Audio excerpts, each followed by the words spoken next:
Hey everybody, it's Safi and Marco, dish out on the movies.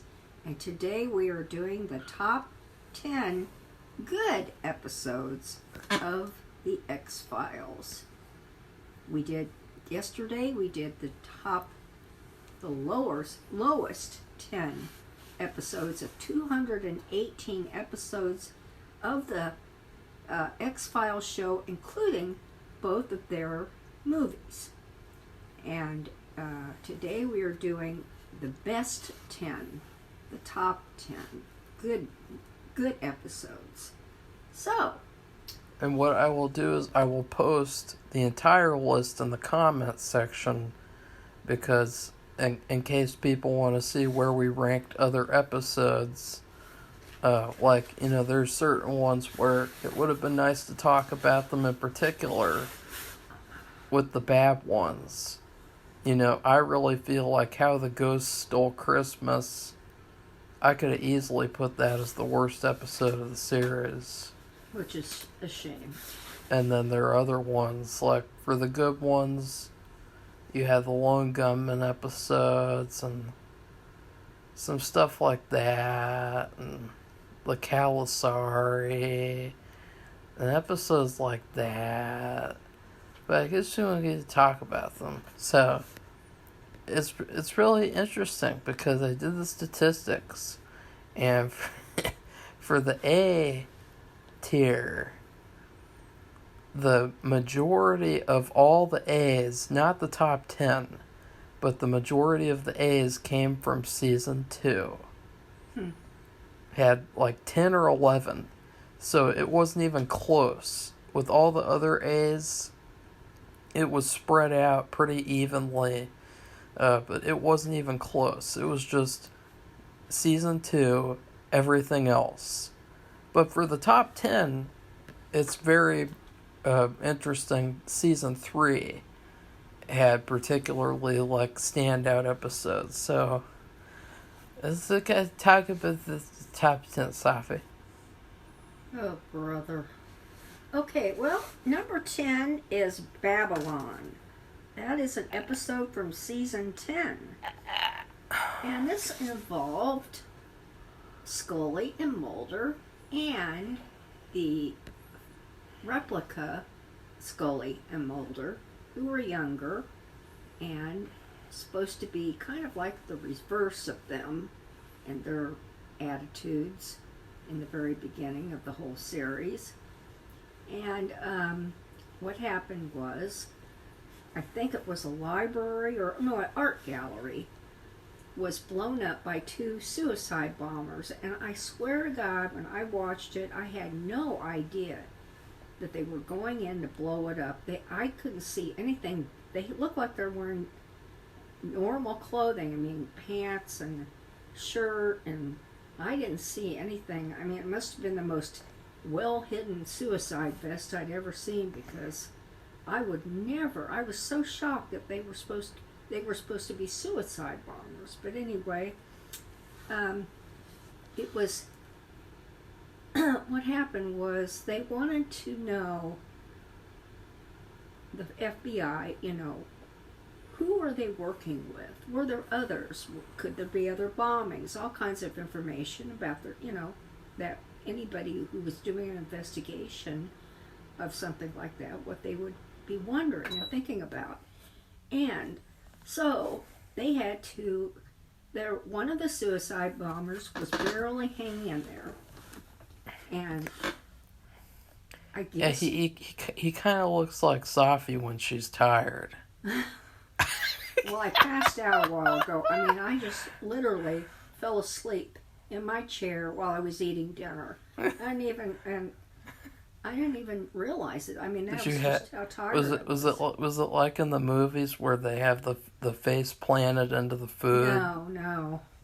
Because that's what I picture you doing. I haven't ever done that. But, now Marco actually did something almost like that when he was a kid. Hey. He was eating spaghetti. And we even have a picture of it. We have multiple pictures. He was so tired. Don't talk about that. Well, no, I didn't do that, but I just fell asleep. I was just so tired. So anyway, what happened is that they have to communicate with this suicide bomber who is, I think he's in a coma. But Safi, what do you think about the episode? Because that's what this is about. It was kind of funny, and it was quirky and weird, and it was a good idea. And what they want to do, they want to communicate with them, and so Mulder's idea was to take magic mushrooms. But why did you like it? He acted like a weirdo high person. But why? And what did we find out, Marco, about what he took? It was a placebo. Safi, I'm going to talk about what I feel about it. I'm not going to talk about the episode plot. So this really could have been the best episode of the series. Yeah, Marco really loved this episode. I don't know why. Because it doesn't feel like an X-File at all. It feels like an episode of Californication.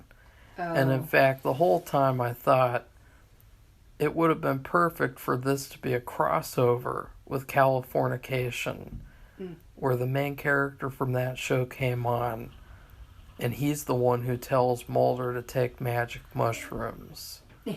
Because I didn't really feel like Mulder would do that to begin with, especially thinking about they had that whole episode about magic mushrooms with the fucking rapist and the Asian person at the nursing home, and there's like a raping nursing home or something, and it all was happening because the Asian guy was giving the magic mushrooms, and so I don't know why Mulder would be like, "Oh, that's a really good idea," but so it really feels to me like Californication meets X-Files.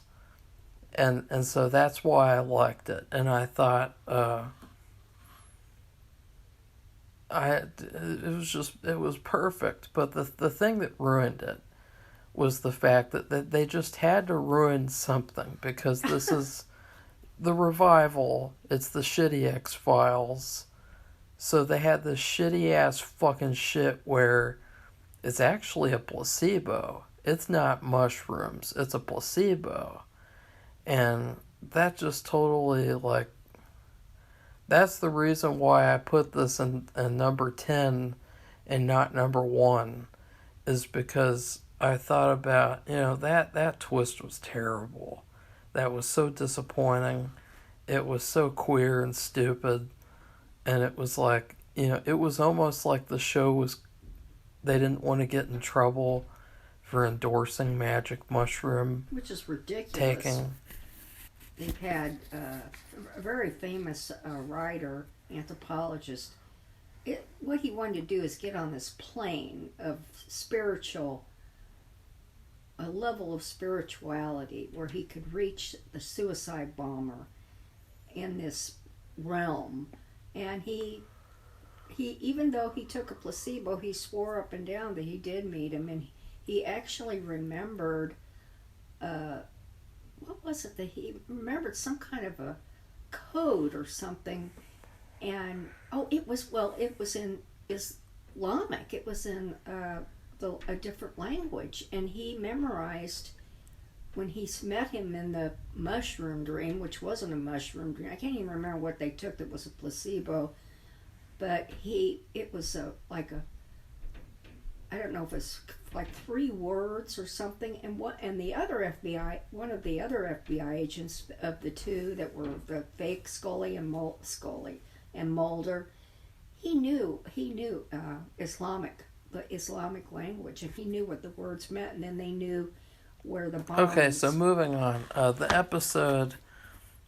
Now let's get to talking about the episode. Okay. Let's stop doing the Safi thing. You just explain things like a fucking just to be clear, mindless robot. Scully did not do what he did. She did something completely different. He's the one that did that. That's another thing that was fun, was the fact that both of them had different ideas into solving the problem that they needed to solve. And they didn't work together. To me, that's something that it made the episode unique, and it makes you think, like, why didn't they do more of this in the old seasons instead of just focusing on stupid shit like their romance and William, and religion, William. Those are the three things. Like, instead of doing that, have like a story where they solve cases in different ways, which leads to different results. And that would be a lot more interesting. So this episode is pretty underrated. A lot of people don't like it because they don't like the younger versions, and I don't like them either. But the thing is that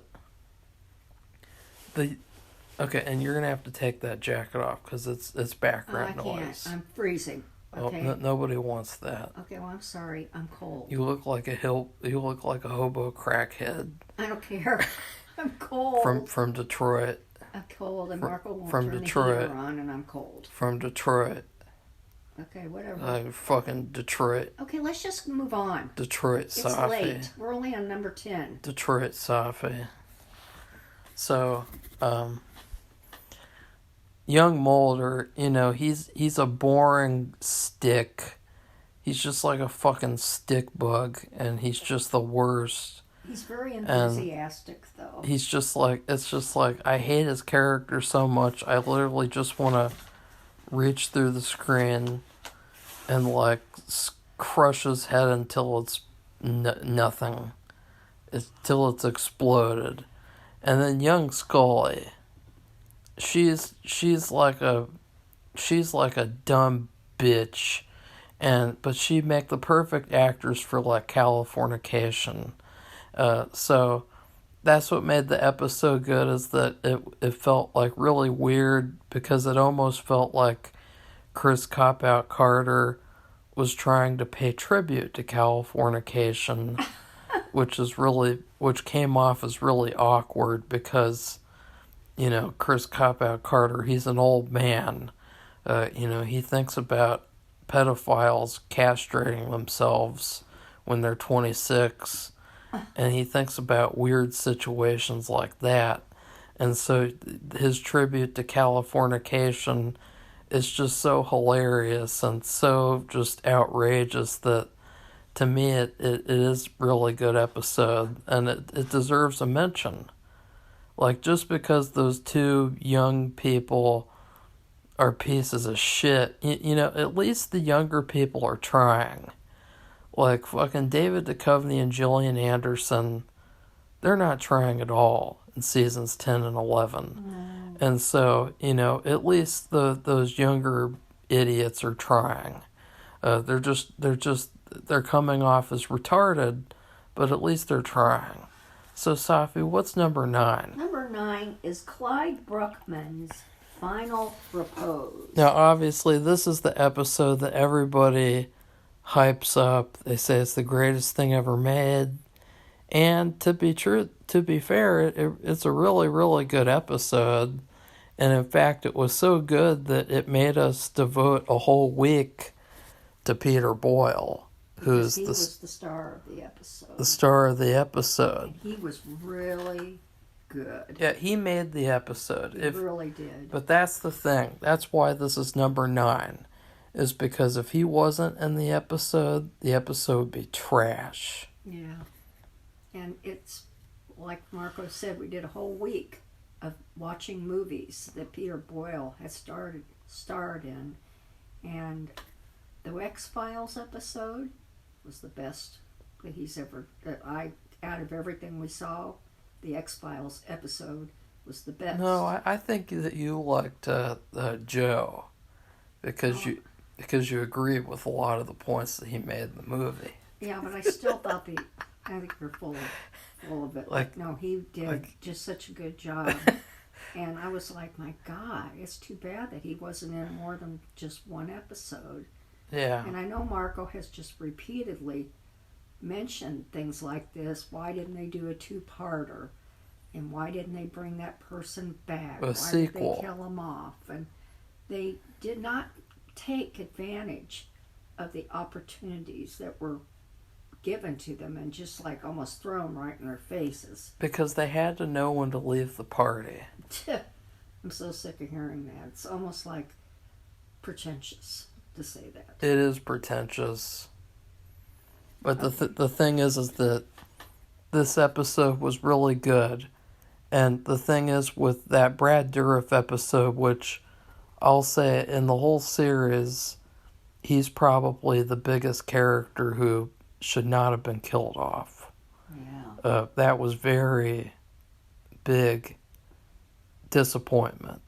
But the thing is with that episode, the reason why it was so disappointing is because the whole episode was building up to him being saved.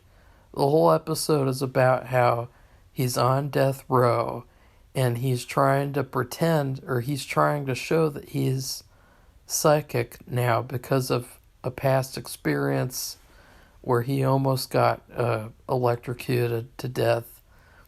And so the whole episode, it's a build-up, and the build-up is building up to disappointment, and it's a build-up to no, he's just gonna die anyway, and it's terrible. It's just like completely. But with the Clyde Bruckman episode, which is a good episode, it does feel natural to the story, and he probably would have died regardless in another episode in the future. So, or he would have gotten you done, kidnapped by Safi? aliens. You done, Safi? Come on, Marco, move it along. No.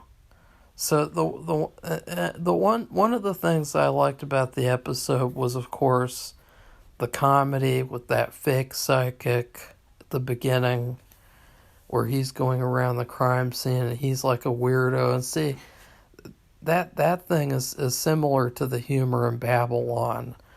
So the people who like this episode but hate Babylon, it just shows it has some sort of like a bias thing of like they don't like those younger versions, so they don't like the whole episode. But one of the good things about the episode is that Clyde Bruckman actually tells Mulder and Scully how they're going to die. And to me, that was the most important part of the episode. Because he tells Mulder that he's going to die during some sex thing.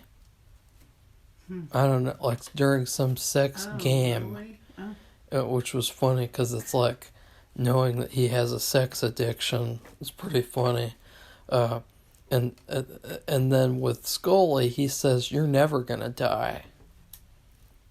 Mm-hmm. And so it's like, it was interesting and kind of like creepy and mysterious, and those two things. Are you done, Safi? Those two things, I think that those were great plot points that really didn't get their full.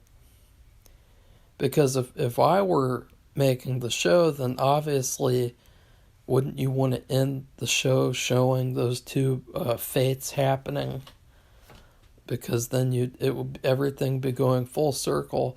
But instead, they showed Scully in that shitty Tithonus episode. That episode's just like a one-off trash episode. And then they never show Mulder getting killed in the future. So I really feel like, though, that this episode stands out. Okay, well, number 8 is Humbug. And it is from season 2.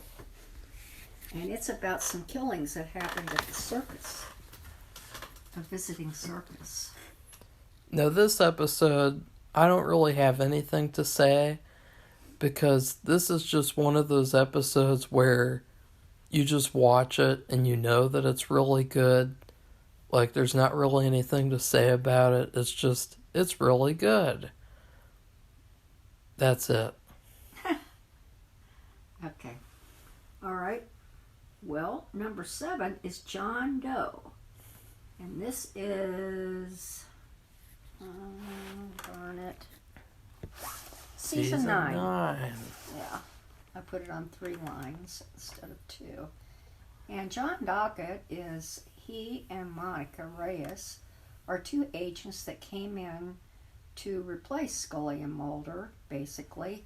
Mulder was missing or dead, they believed, or whatever, and Scully was at home, and she'd come in every so often and help out, but in a minimal way. And so Doggett and Reyes were the main people, the main actors, and he was in Mexico. He didn't know how he got there. He lost his memory, and that's what the whole episode was about. His name was supposed to be John Doggett, too. And so instead, because he didn't know who he was John Doe. And it was I thought it was a very good episode. And he's a good actor. And both Marco and I were a little bit, when he came on, were kind of like not liking him because he was kind of a jerk, but we warmed up to him. He was a good actor, and he, instead of phoning his performances like Mulder was doing and Scully at the end, he was actually acting, and so was Monica Reyes, the girl playing her. And they were both really, they were a good team, and it's just too bad they didn't have more seasons and episodes. This episode is good because it feels like a completely isolated thing where it shouldn't even matter who's the star of the episode. Like, it could have been Mulder, it could have been Scully, but it just happened to be John Doggett. And so, you're going to make background noise. Are you done, Safi? Yes, Marco, come on. No. So, this episode, it could have been good regardless. It really to me, it feels like a Twilight Zone episode. And it's very creepy because there turns out to be this, like, conspiracy around, like, this bad guy that everybody knows, and he has this power to wipe people's memories, and he's a very creepy and evil bad guy. And just the whole episode, it almost feels like a Western type of movie, and the whole episode has a stylish look to it because it's in Mexico. It has a really interesting, colorful look. And it's a really good episode. It's perfect. And then the icing on the cake is that Robert from Terminator 2 isn't phoning in his performance like David Duchovny would. And so he gives a really strong performance where he actually gets his memory back at one point. And see, Safi, remember I was talking to you about American Horror Story and how it would have been really cool for Evan Peters to get his memory back at one point, season 3. Mm-hmm. See, that's what I was thinking of. Uh-huh. And they did that in X-Files, and look at A+ episode. Yeah. One of the top 10 best of the whole series. Okay, well, we are on number 6. And see if I can read it. It's kind of dark in here. Oh, it's Pusher. And it is from season 3. And basically, it's a phenomenon. But Safi, what do you think about the episode? Like, who cares? I thought it was really scary and good. And it's just like it was kind of like something, it was a person who could push his way through anything. He can push his way through anything? Well, he could. What? He had the ability to, wasn't that what it was about? He can push people? No, push his way through objects. What? Wasn't that it? Oh no, Safi. Okay, well, it was a really good episode. And that's why it's number 6. Okay, I don't think you should talk the rest of the video. Because that's just kind of embarrassing. Hard for me to read my notes. Yeah, but you should just know off of, like, the name Pusher. So, this episode, just guys, don't pay attention to Safi. No, it's about manipulation. Yeah, okay. So, this episode, it feels like the perfect villain for these characters, because this character, he's completely evil. There's no redeeming qualities about him, and he's so likable and so hateable at the same time. And the whole episode starts off with a masterful scene where you think that he's going to get caught, and then of course he kills 2 police officers or a whole thing, and this whole big crash happens, and it's just such a masterful episode, and he's just probably one of the best villains in history, because he's so perfect, and there's this kind of cool, like, super villain backstory where he has, like, a brain tumor, and the brain tumor gives him the power to manipulate people's thoughts. And he eats, like, all this, like, I don't know, like, frozen orange juice or something in order to, like, keep up his power or something, and it's just really odd and really creepy. And he had it. See, they tried to do this same type of story with, like, an arch nemesis in season 1 when they did this episode called Young at Heart, and they had that guy who came back to life, and Mulder thought that he had killed him. They tried to do that, but the thing that they were trying to do with that worked in this episode, where this guy was the perfect arch nemesis, and then how the episode ends was even better, because he's just going to be there as a vegetable for the rest of his life, and it's such a I don't know, it's a really good ending for his character. Like, I'm sick of all these episodes where just the villain dies or the villain kills themselves. Like, I liked how for this villain, he's just going to be a vegetable on life support. Wow. Okay. All right, we're on number 5, and that is Musings of a Cigarette Smoking Man. Excuse you. And it is season 4. And of course, this is about the cigarette smoking guy. Oh, do you know what this is about, Safi? Yeah, it's about him writing a book. No. What do you think about it? I thought it was kind of sad. And I felt bad for the guy. He really wanted to do something other than what he was doing. He's been a villain, manipulating people's lives, killing people, whether doing it himself or indirectly.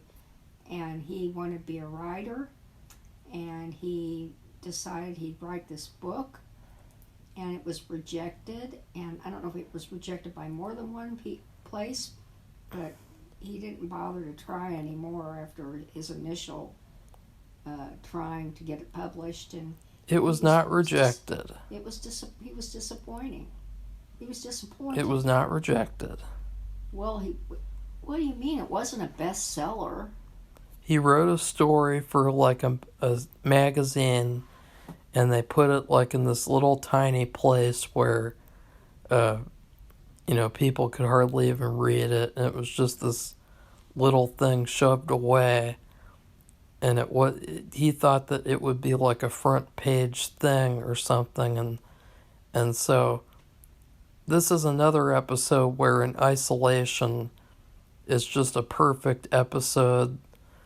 And I will say, though, that now it's kind of ruined a little bit because he really doesn't feel like the same character after a certain point. So they kind of ruined that, that it feels like they didn't stay true to this character. And it's too bad because for the first 3 years, we were complaining that he did not really have a character, and he was just this cardboard cutout in the background.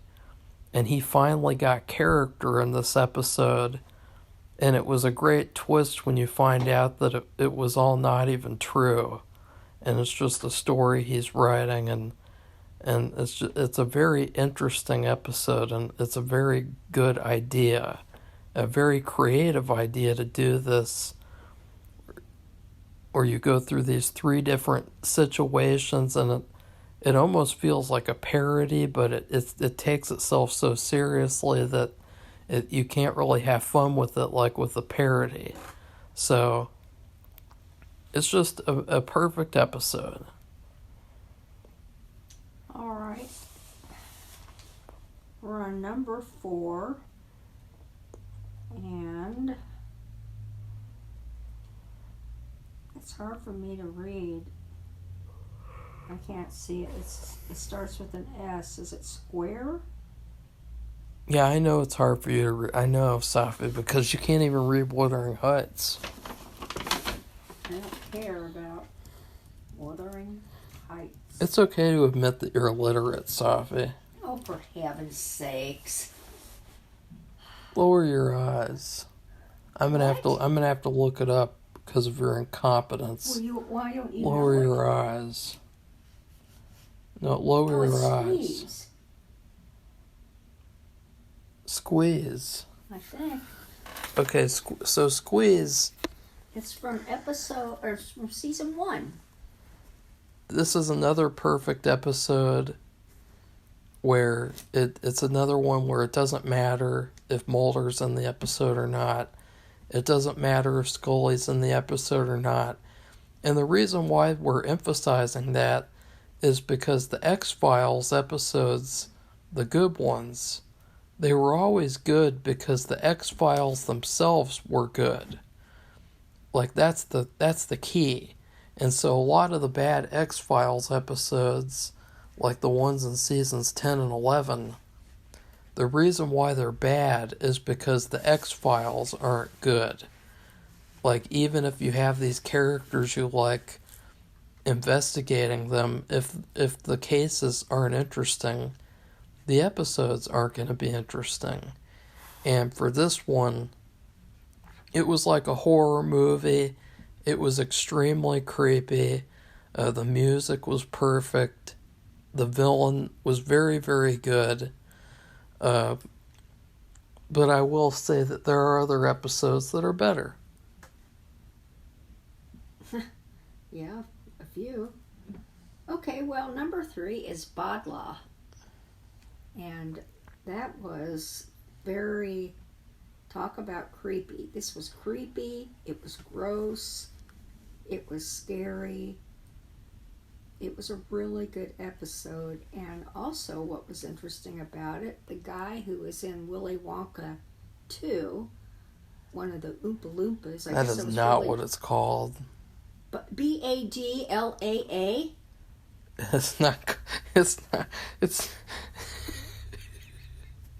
It's not called Willy Wonka Part 2, Safi. I didn't say it was Willy Wonka Part 2. Yeah, you did. No, I didn't. Anyway, you said that guy is from. You said that guy is the main villain, so to speak. You said that. Was in what? Willy Wonka in the Chocolate Factory with Johnny Depp. I think they only had one Oompa Loompa, and then they used a computer and they generated a whole bunch of them. Was it called? Well, it was called Charlie in the Chocolate Factory. Okay. Charlie in the Chocolate Factory. Okay. Excuse me. Sorry. So. But it was really good. It was so creepy and gross. I mean, it's not. It doesn't happen a lot, I don't think. But this is a really gross show. So. It's kind of like something that Safi would write, probably. No, it's nothing. I don't think I would be capable of writing something like this. It was so, and it was very. I don't even know how they came up with this idea. The thing that was, the thing that was great about this episode was that they tried rebooting Squeeze twice. And the first one was Toliko from season 4. And that was an episode that was terrible. It was about this albino black guy who sucks the black out of other black people so that he can be black himself. And because he's an albino. And that was like a reboot of Squeeze, where you have this villain who doesn't talk, they're pure evil, and they have this music and they can squeeze in small spaces. Well, they thought, how do we outdo that? Well, let's reboot it again, but let's have it be a little person who's on a cart he has no legs, and he squeezes into really small spaces to go up inside of people in a strange way. And then he pops out of their chests like a chest burster from Alien. And so this episode is amazing because it's actually... It feels like a... What the fuck? It feels like a play on Squeeze, where they actually tried to trick you, and they tried to make you think that he was like a heroic character, and that maybe he's killing like bad people. He has some sort of a reason, and then they reveal, no, he doesn't have any reason. He's just pure evil. And another thing is that he can disguise himself as other people, and he can do all sorts of interesting things, and it's just a very good episode. Like, it to me, it's the perfect X-File. Like, it has everything you could want. You don't have to suffer through David Duchovny phoning in his performance. You have Doggett and Reyes to take over, and they're better than Mulder and Scully to begin with. And just, it's a perfect episode. And, like, to me, it's hilarious because when I didn't watch the X-Files, I had seen this video on YouTube. And it was really queer because people made this video called Top 10 Worst X-Files. And they put this episode as one of the worst ones because they said it was racist. Okay, well, I would like to speak to that. They said it's racist to have an Indian little person on a cart, wheeling himself around on a cart. That's racist. That's not, that is totally not true. I lived in Tanzania. I was in urban areas, and you had people who had illness like leprosy or some other kind of sickness that took away, or they were little, and they took away their legs. They could not walk, and all they were left to do was to walk by using their hands. And they would go around, and if they could get something with wheels on it, they could get around faster and go longer distances without... I mean, can you imagine what your hands would be like if you used them to walk like there were feet around, because you didn't have any legs to use, or they were just too disabled. And so it was a godsend to have, and people don't realize in this country, if they haven't been to a place like that, and you see people like this, I mean, you've never seen anything like this in your life. And they appreciate it. If they had wheels like that, they would appreciate it, because there was nothing else they could do. But Safi, it's racist to show the truth. No, it's not racist to show the truth. It's racist. It's just that people aren't aware. The truth is racist. It's like when you go to a place like Tanzania, and you live there, and you're in the city, and you have these people. I had people grab me because they wanted to force me to give them food, and grab me by the arm. Women, starving, and had children, or they were old and had to take care of themselves. and couldn't really do a job. Well, And, that sounds like an X-File. But what I'm saying is, you have to be aware of these things. It's just I guess unless you see it yourself, you don't really know it exists, and you can't really believe it because you haven't seen it. But I have, and that is not racist at all. He was very lucky to have that ways of moving about. It made him more mobile. So I just wanted to say that, and not everybody gets to go to Africa and go to a big city and a major country and see these things. And really, it's not that pleasant. Well, they wouldn't. But that's reality. Well, they wouldn't know about it with you because you never published your book. So, anyways, what's number 2, Safi? Okay, I'm sorry. The number 2. Oh, great. This is one I don't know. It's Ziggy or something. Ziggy. It starts with an S and has a Z and a G and a Y or something. And this is about these twin girls. And they're bad girls. And they have lots of tricks up their sleeves. And the whole episode is devoted to them. And they are really twins. It's not some kind of fake TV magic where it's really one person and they're doing all kinds of tricks. It's really 2 girls who look exactly alike. Go ahead, Marco. Well, I think this episode, the first thing that I thought was that this is like The Craft. Because we reviewed the movie The Craft, and we said this movie's terrible, it's awful, it's shitty, it's like a teen rom-com movie. We hated it. This, to me, is like the perfect version of what that movie could have been. And it's very fun. It's funny. It's dark. It has a lot of great kills. Or has some good kills. And there's a lot of great comedy. And just the main thing about this movie that's good, though, is the villains. These 2 girls, they're perfect at their parts. You know, they're kind of like the fun girls from the Andy Griffith Show. They're young girls. They're not older. They're like, I don't know, how old do you think they are? 10? Well, as long as they're 18 when they're filming it, who cares? They're in. I don't think they're 18 at all. But they. The actors could have been, so that's all that counts. I remember at the time this was a very popular episode. Really? Everybody liked this episode. Oh, that figures. I bet that you liked it the most, This was actually season 3.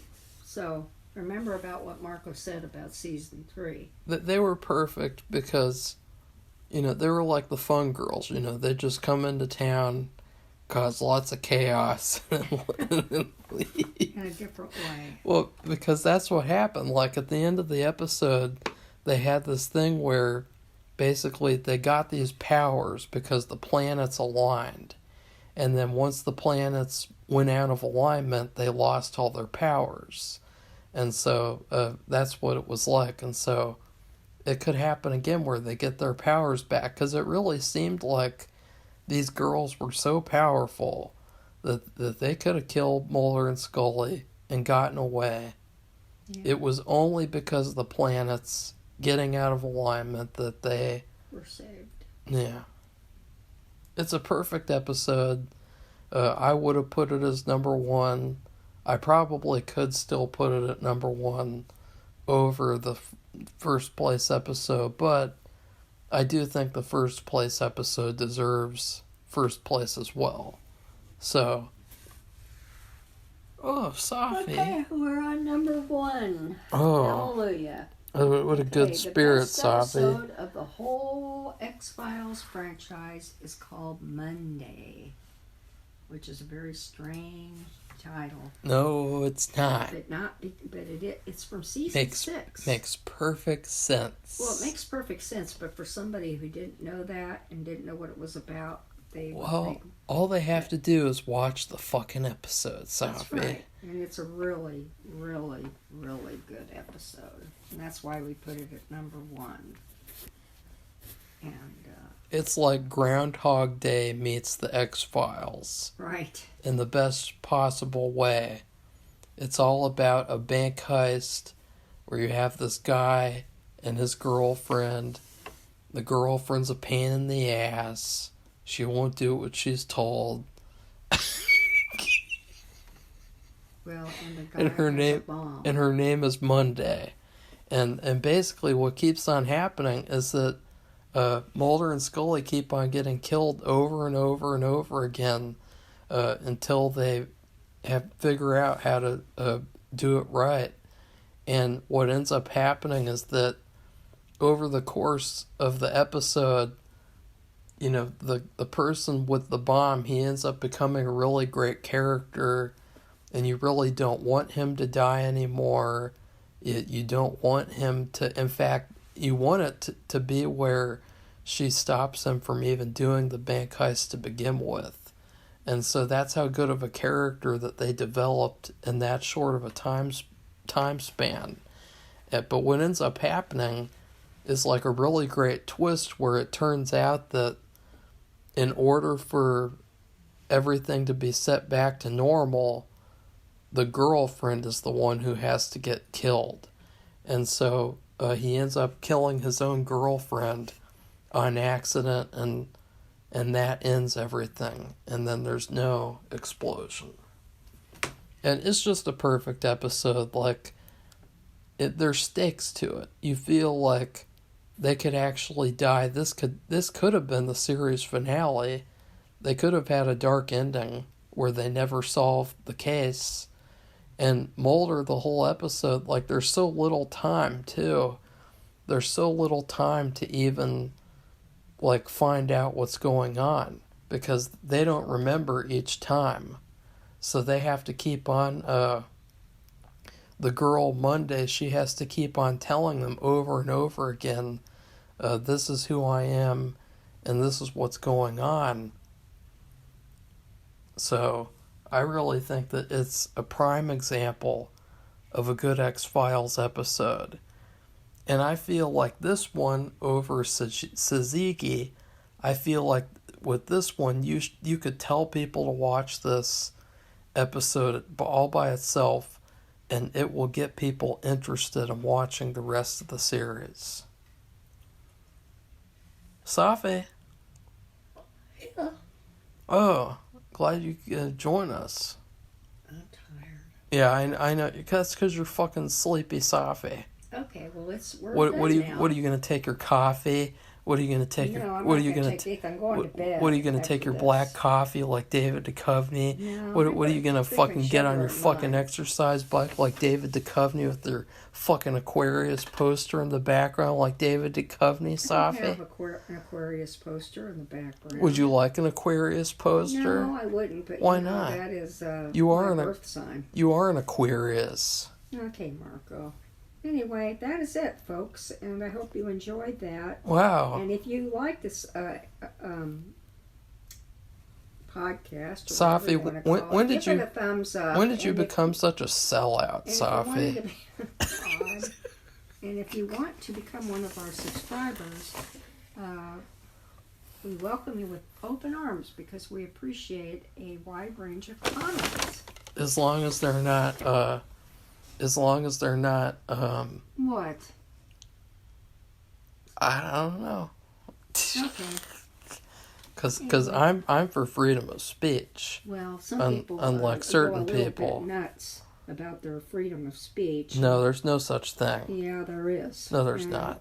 Sometimes there's just things you don't need to say. No, sometimes you can just fuck off. Well, I'm So- sorry, that you just don't need to say certain things. No, like that's saying not. F off. That's not true. Okay, well, goodbye, everybody. Bye bye, fuck faces.